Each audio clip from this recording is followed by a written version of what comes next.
আসন্ন গরমে দেশে কোনো লোডশেডিং হওয়ার সম্ভাবনা নেই বলে জানিয়েছেন অর্থ মন্ত্রণালয়ের উপদেষ্টা ডক্টর সালেহ আহমেদ। সাভার প্রতিনিধির পাঠানো তথ্যচিত্রে থাকছে বিস্তারিত। রাতে সাভারের বাংলাদেশ লোক প্রশাসন প্রশিক্ষণ কেন্দ্রে বিপিএটিসিতে প্রশিক্ষণ কেন্দ্রের পরিচালনা বোর্ড এর 65তম সভায় যোগ দিয়ে সাংবাদিকদের সাথে আলাপকালে তিনি একথা বলেন। অর্থ উপদেষ্টা এ সময় আরো বলেন, গ্যাস এনার্জি রেগুলেটর পর্যাপ্ত রয়েছে, তাই লোডশেডিং হওয়ার সম্ভাবনা নেই বলে জানিয়ে তিনি আরো বলেন, সামনে রমজানে কোনো নিত্য পণ্যের দাম বাড়বে না। সরকার চাল ডাল আমদানি করেছে এবং মজুত করে রেখেছে।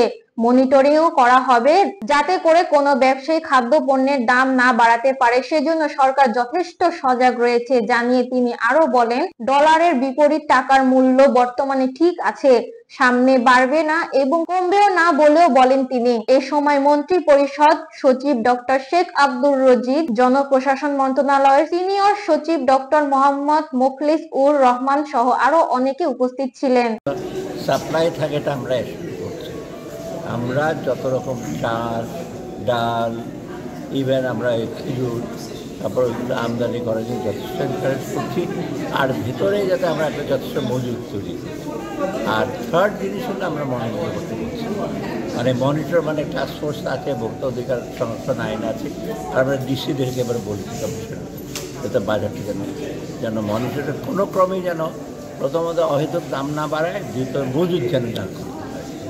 তো এই দুইটা জিনিস করে। আর এনার্জির ব্যাপারে আমরা সজাগ, যেটা গ্যাস এবং সরবরাহ থেকে এবং বাইরে থেকে ইম্পোর্ট করার জন্য যেটা এলএনজি এবং পেট্রোলিয়াম, সেজন্য আমরা যথেষ্ট সিদ্ধান্ত নিচ্ছি।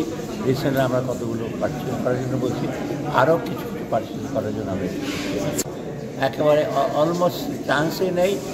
এখানে কিছু অর্থায়নের ইস্যু আছে, বাট সেটা আমরা সরকার থেকে তা অর্থায়ন করে যেমনি হোক এলএনজি এবং অন্য যে পেট্রোল আনার জন্য যদি বাড়ে, এটা তো এখানে আমরা বাংলাদেশে এত আমরা অ্যাডজাস্ট করি না, ওটা আমরা দেখি যে এর উপর এফেক্ট করে, বাজারে এফেক্ট করে অনেক জীবনযাত্রায়। ওটা নিয়ে এখন আমরা চিন্তা করি, কিন্তু আমরা চাচ্ছি সাপ্লাইটা নিয়ে